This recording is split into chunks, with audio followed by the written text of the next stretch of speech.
In the winter of 1987, when the city streets were slick with rain and neon lights reflected off cracked sidewalks, Elias Moore was arrested without resistance. He was 28 years old, thin, quiet, and worked nights unloading delivery trucks at a warehouse near the river. His life until that moment had been painfully ordinary. He rented a small apartment, paid his bills late, and spoke mostly when spoken to. No one would have described him as dangerous. Yet by the end of that year, the state would label him a murderer. The crime itself was violent and sudden. A gas station on the edge of town was robbed just after midnight. The clerk, a middle-aged man with 2 children, was shot once in the chest. The shooter fled with less than $300. Police arrived quickly, but the suspect was already gone. The clerk was still breathing when the ambulance arrived, though barely. He was rushed to the hospital, where doctors fought through the night to save him. At first, it seemed like he might survive. 2 days later, Elias Moore's apartment was searched. The police said they had received a tip. Inside a kitchen drawer, they claimed to find a handgun. Elias insisted he had never seen it before. He owned no gun, had no criminal record, and no reason to commit the crime. None of that mattered. He was arrested that evening, handcuffed in front of his neighbors, and driven away in silence.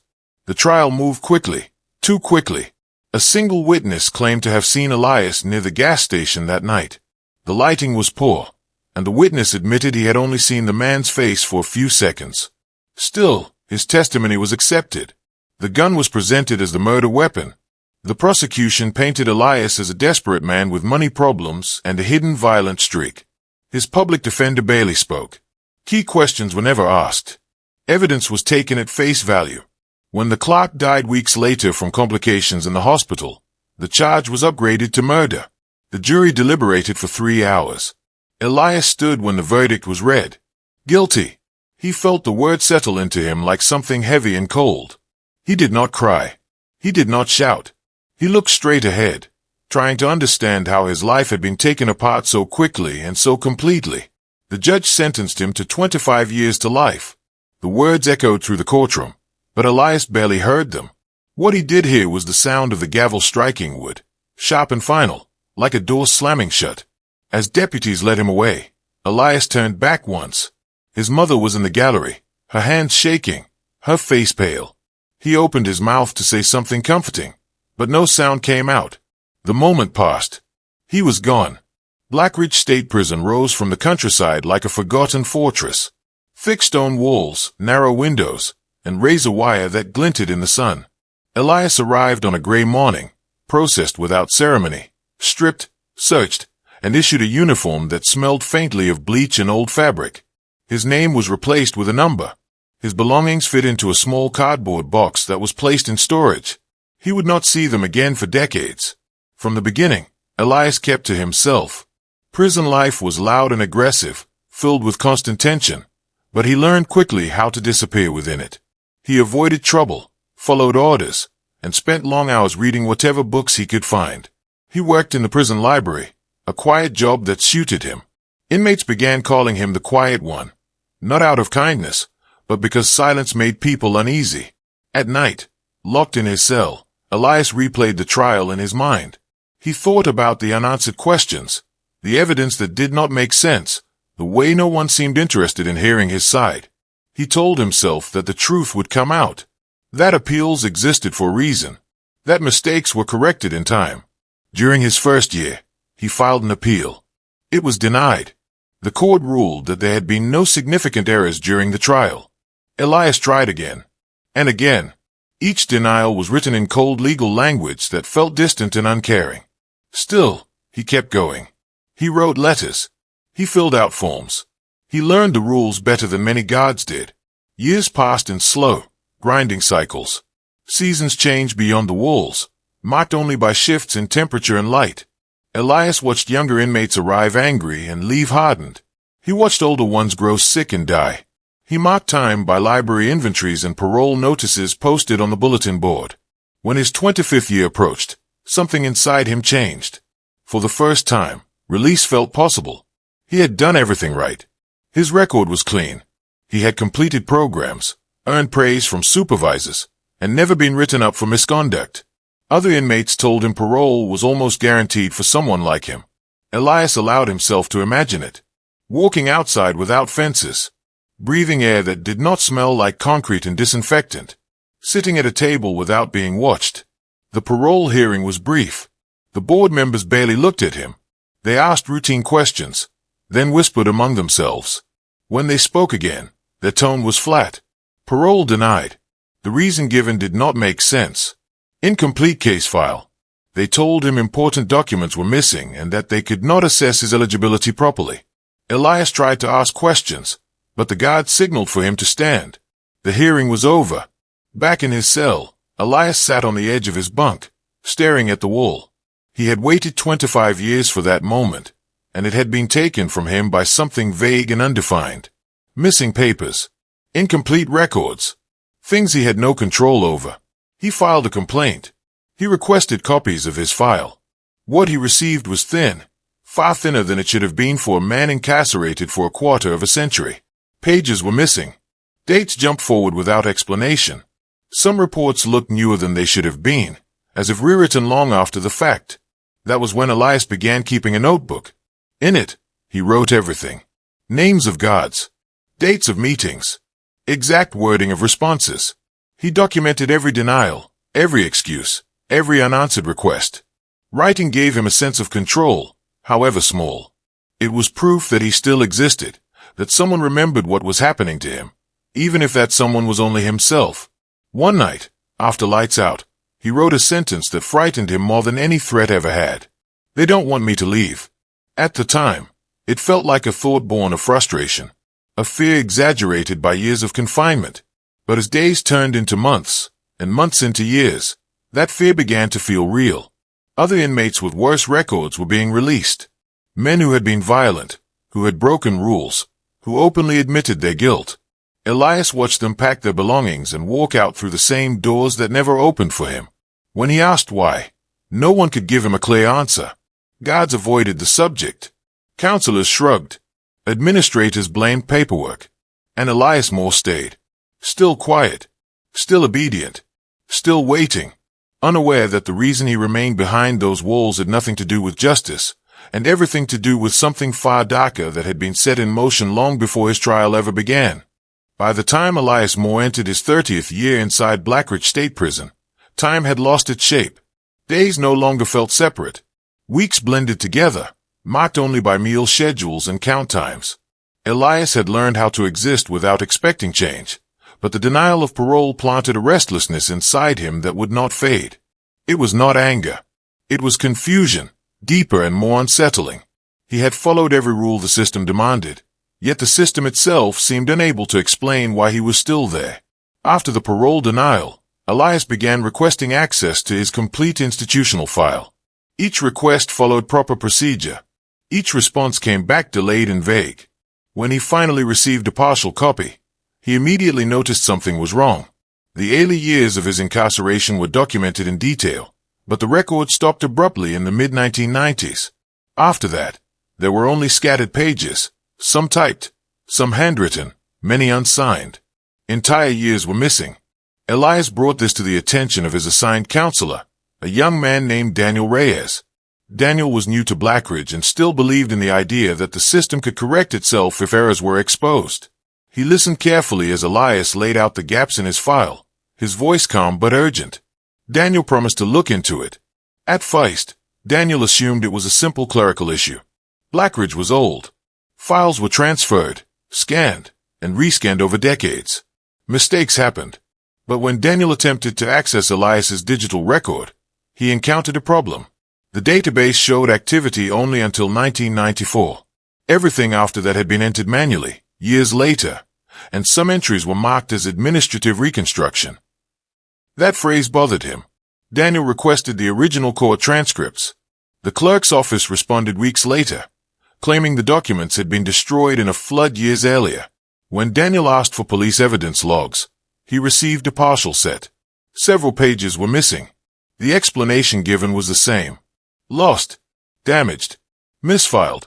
The more Daniel searched, the more resistance he felt. Requests went unanswered. Emails were ignored. When he pushed harder, he was told to focus on his assigned duties. Elias's case, he was reminded, was old and complicated. Better left alone. Elias noticed the shift immediately. Daniel became quieter during their meetings, cautious with his words. Still, he continued digging in small ways, comparing notes, double-checking dates, trying to piece together what had been removed. One afternoon, Daniel showed Elias a photocopy of a parole review memo. It contained comments Elias had never seen before, written in handwriting that did not match any official signature. The note stated that Elias's release posed unquantifiable risk due to unresolved variables. No explanation followed. What variables? Elias asked. Daniel shook his head. That's what I can't find. As months passed, Elias applied for parole again. This time, he prepared meticulously. Letters of support were gathered from guards, supervisors, even the prison chaplain. His disciplinary record was spotless. His psychological evaluations described him as stable, cooperative, and low risk. The hearing lasted less than 10 minutes. Parole denied. Again, the reason was incomplete documentation. Elias felt something inside him tighten. The denial no longer felt like a delay. It felt deliberate. His health began to suffer. Sleep came in short, shallow bursts. His hands trembled when he wrote. He experienced sudden chest pains that left him gasping, clutching his bunk in the dark. The prison doctor diagnosed stress-induced heart issues and warned him that continued emotional strain could be fatal. You need peace, the doctor said quietly. You should not still be hay. Those words haunted Elias. Even medical staff believed he had outlived his sentence. In 2019, a new warden was appointed to Blackridge. Clara Hensley arrived with a reputation for reform. She spoke publicly about transparency and accountability. Staff were told to cooperate fully with audits and reviews. For the first time in years, Daniel felt hopeful. He requested a formal review of Elias Moore's incarceration. Warden Hensley agreed to examine the case personally. For 2 weeks, nothing happened.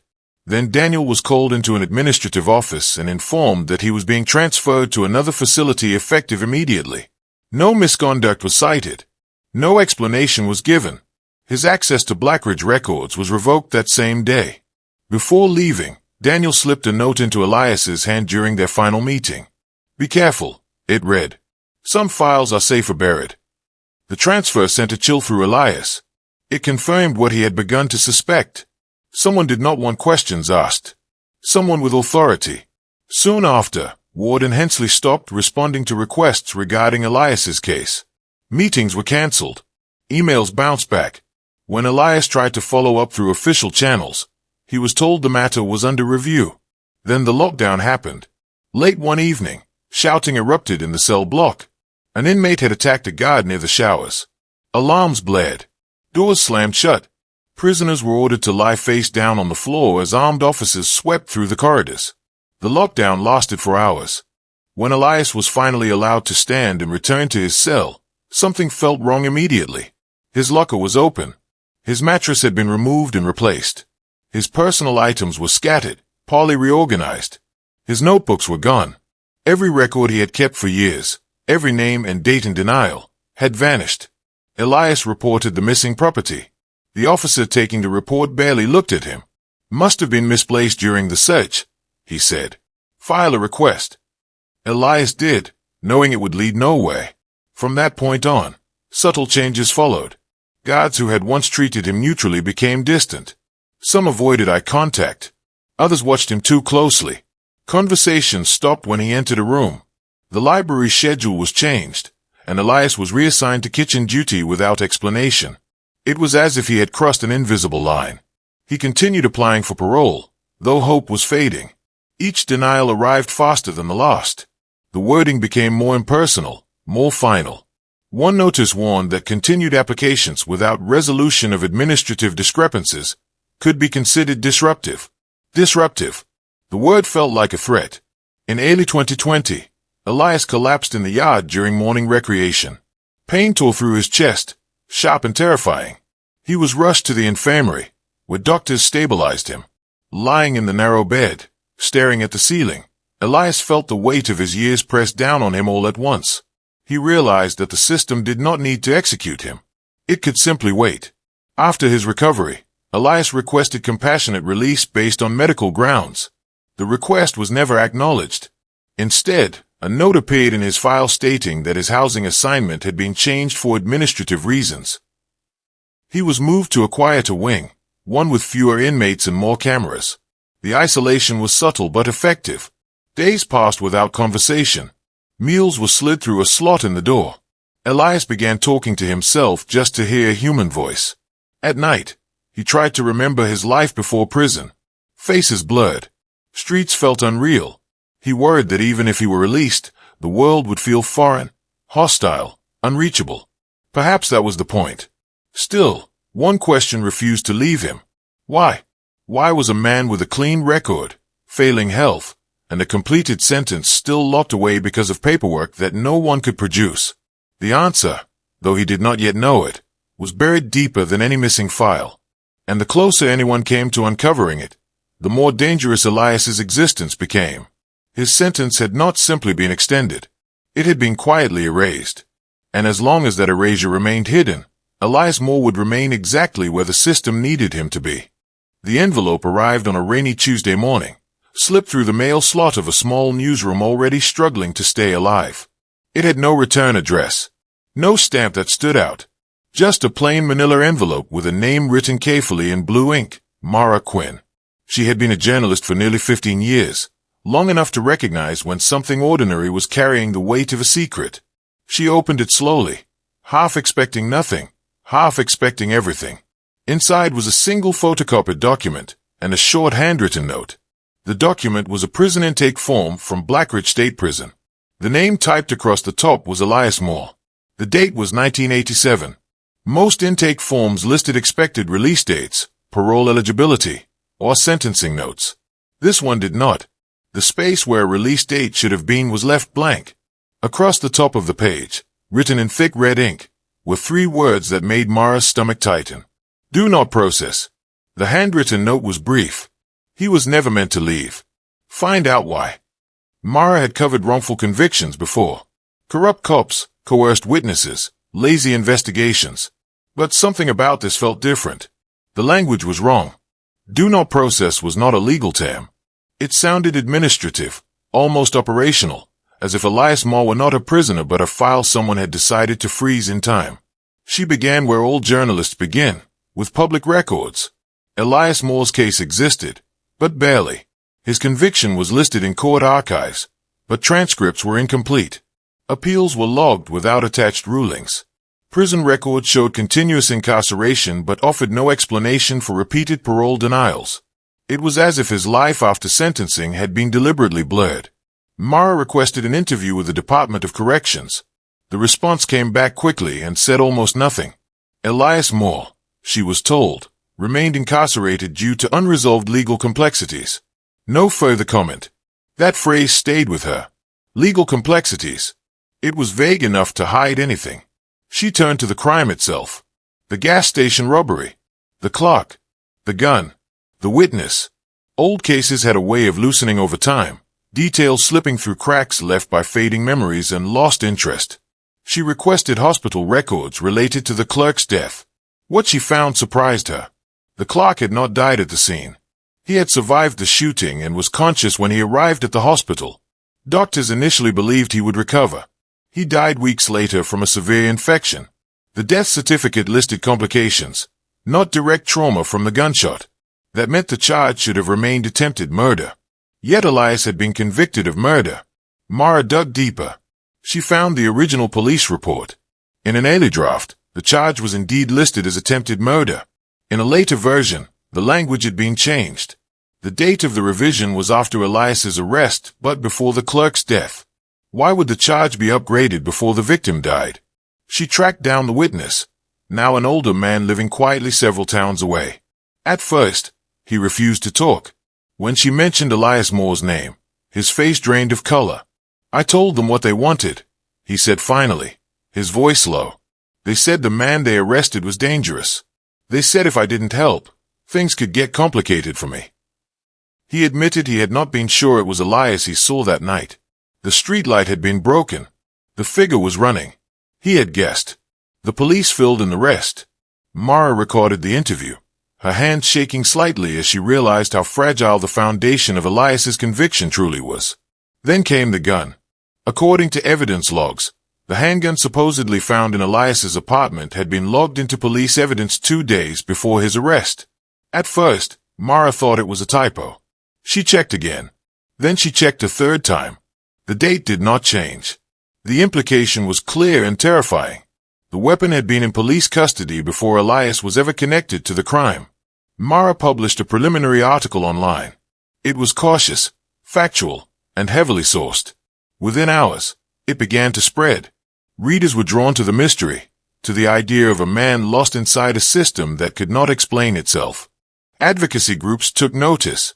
Legal aid organizations reached out, offering to review Elias's case. Social media lit up with questions. How could someone be imprisoned for decades with missing files? Why had no one fixed it? The Department of Corrections issued another statement. It was even shorter than the first. Elias Moore's incarceration, it said, was lawful and ongoing. Any suggestion otherwise was misinformation. Mara requested permission to visit Elias in person. She wanted to hear his voice, to see the man behind the paperwork. The request was denied. The reason given was security concerns. Days later, she tried again. This time, she was told Elias Moore had been transferred to another facility. No facility was named. She called Blackridge directly. The staff claimed they had no record of him currently housed there. When she contacted other prisons, none listed him either. Official databases still showed Elias as incarcerated, but his location field was blank. For the first time since his arrest, Elias Moore had vanished. Mara felt a growing sense of unease. Prisoners were transferred all the time, but transfers left trails. Paperwork, transport logs, receiving reports. Elias's transfer left nothing. She reached out to Daniel Reyes, the counselor mentioned in some of the internal documents she had obtained. She learned he no longer worked at Blackridge. He had been reassigned years earlier and then quietly left the system altogether. Finding him took weeks. When she finally did, Daniel agreed to meet her in a small diner off the highway. He looked nervous, older than his years. He kept glancing at the door. "I shouldn't be talking to you," he said. "I already made that mistake once." Mara showed him the intake form. The red ink. The blank release date. Daniel closed his eyes. "I knew it," he whispered. "I knew it went deeper." He told her about the missing files. About the altered records. About how every attempt to clarify Elias's status had been blocked. About his sudden transfer after bringing the case to the warden. He wasn't treated like a person, Daniel said. He was treated like a problem that had already been solved. Mara asked the question that had been forming in her mind for weeks. Why keep him? Daniel shook his head. "I don't know. But whatever the reason was, it mattered more than his life." When Mara tried to ask more, Daniel stood up abruptly. "I can't say anything else," he said. "If I do, you won't just lose your story. You might lose more than that." Within days of their meeting, Mara noticed changes. Emails bounced back unanswered. Requests were delayed. A source inside the Department of Corrections warned her to slow down. "They are paying attention," the source said, "and they don't like it."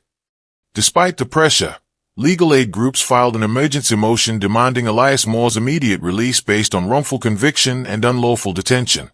The court responded with an unusual ruling. The motion could not proceed because Elias's sentencing included a sealed addendum. No one could locate it. Judges claimed they could not overrule a document they could not review.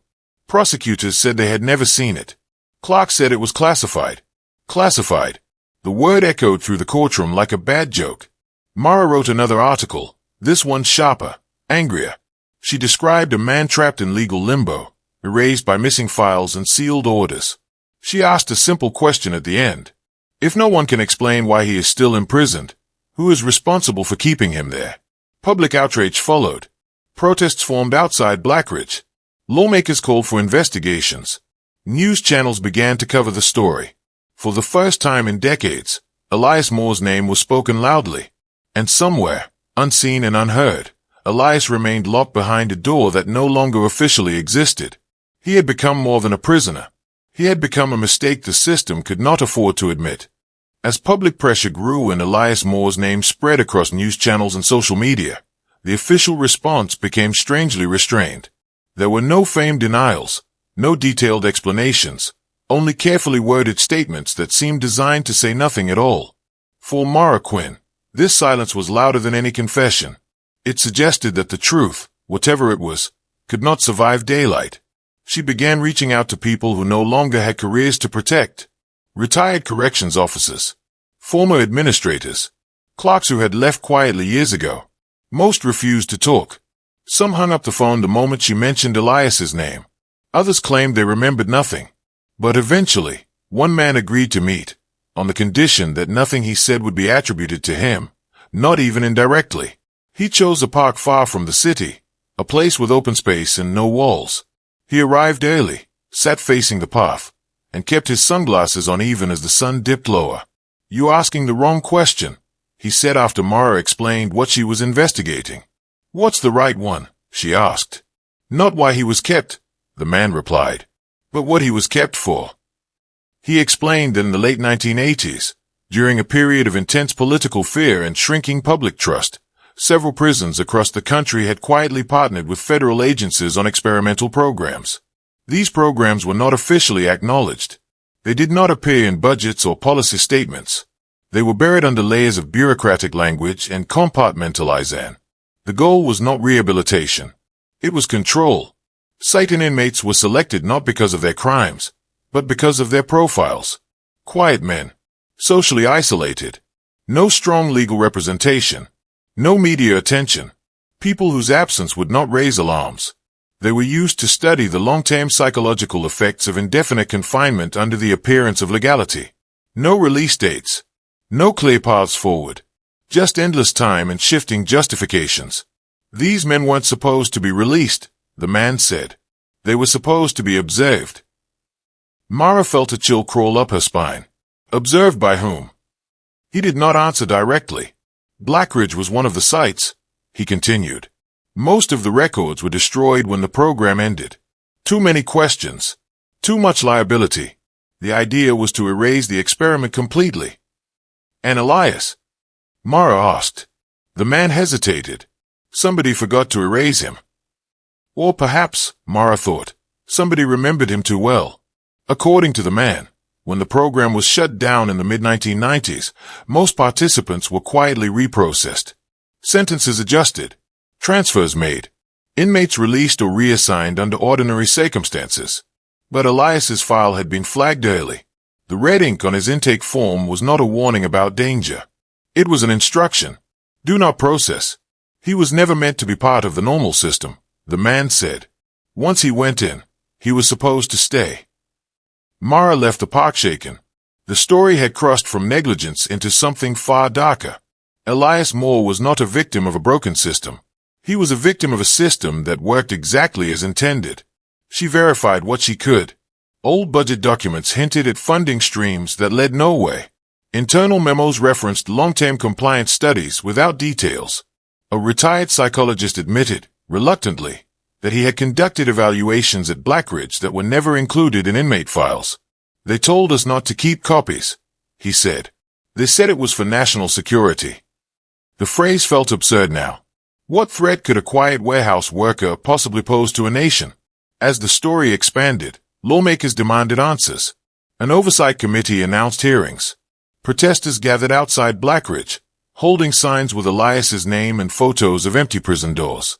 The pressure became impossible to ignore. Then, abruptly, the tone changed. The Department of Justice announced that Elias Moore would be released on compassionate grounds due to declining health and concerns over record inconsistencies. No admission of wrongdoing was made. No explanation was offered. But the announcement itself was stunning. For the first time in 34 years, the system was preparing to let Elias go. Reporters rushed to Blackridge. Cameras lined the road leading to the main gate.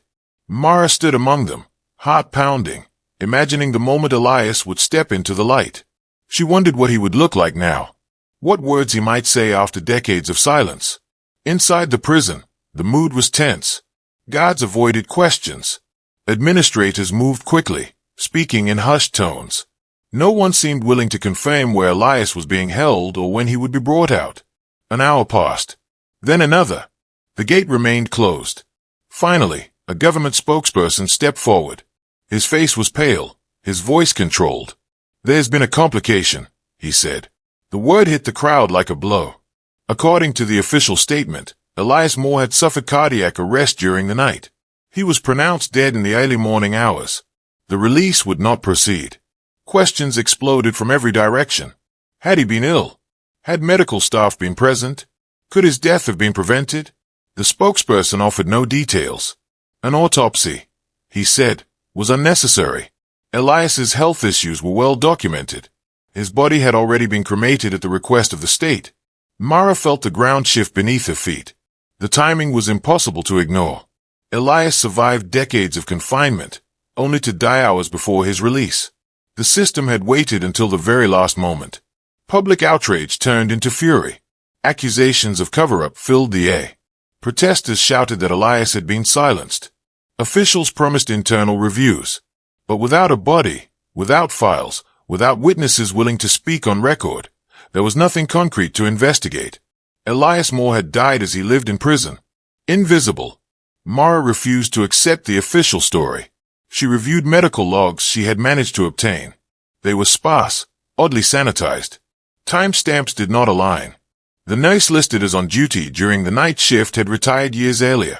When she attempted to verify the cremation, the facility listed had no record of Elias's remains. It was as if even his death had been rushed, handled with the same careless urgency as his disappearance. Weeks later, the hearings were quietly postponed, then cancelled. Funding for the Oversight Committee was redirected. News cycles moved on. Other scandals took their place. But Mara kept going. Late one night, she received an encrypted message from an unknown sender. The message contained a scanned document. It was a memo dated decades earlier, stamped with classifications that had since expired. It described a subject identified only by a number. The description matched Elias exactly. The memo ended with a recommendation. Subject demonstrates high compliance under indefinite conditions. Continued containment advised. Mara sat back, staring at the screen, the weight of it pressing down on her chest. Elias had been reduced to data. His patience, his silence, his survival had been studied and measured. And when the study became inconvenient, the subject was disposed of. She published everything. The reactions were mixed. Some called it conspiracy. Others demanded accountability. Lawsuits were filed. Investigations reopened, though slowly and reluctantly. But one thing could not be undone. Elias Moore was gone. He would never step outside those gates. Never hear an apology. Never reclaim the life that had been taken from him piece by piece. The system had protected itself, just as it always had. And the truth, though finally exposed, arrived too late to save the man who had paid the price for it. After the official announcement of Elias Moore's death, the world seemed to move on with unsettling speed. News channels replaced his story with newer tragedies. Politicians who had promised answers grew quieter. The protests outside Blackridge faded as winter set in, their signs peeling and forgotten. For most people, Elias became another name swallowed by a long list of injustices that never fully resolved. For Mara Quinn, the story was not over. She could not shake the feeling that Elias's death had been treated not as an ending, but as a cleanup. Everything about it had been too fast, too smooth, too final. No autopsy. No family notification beyond a brief phone call. No physical remains to examine. Even in death, Elias had been processed out of existence. Weeks after publishing her expose on the hidden prison program, Mara noticed something strange. Official references to Elias Moore began disappearing from public databases. Court listings returned errors. Prison records showed corrupted files. It was as if the system was slowly erasing him, line by line, hoping time would do the rest. Then, one night, her phone rang. The number was blocked. She considered letting it go to voicemail, but something told her not to. "This is Daniel Reyes," the voice said quietly when she answered. "I don't have much time." Mara's heart raced. She had not heard from him since their meeting months earlier. "I found it," Daniel said. "The thing everyone pretended didn't exist." They agreed to meet the next morning at a public library, a place Daniel believed would be safe. He arrived carrying a thin folder, his face pale and drawn. He looked over his shoulder before sitting down. "They didn't destroy everything," he said. They missed one archive. Microfilm. Old administrative storage. Inside the folder was a scanned document labeled Sealed Addendum. No court letterhead. No judge's name. No official seal. Just a single paragraph typed in plain text. Subject is not to be released under any circumstances. That was all. No crime referenced. No legal justification. No expiration date. Mara stared at it in disbelief. This isn't lawful, she said. This isn't anything. That's the point, Daniel replied. It doesn't exist in the system, but it overrides everything. Daniel explained that the addendum had been quietly attached to Elias's sentencing paperwork decades earlier, hidden beneath layers of administrative coding.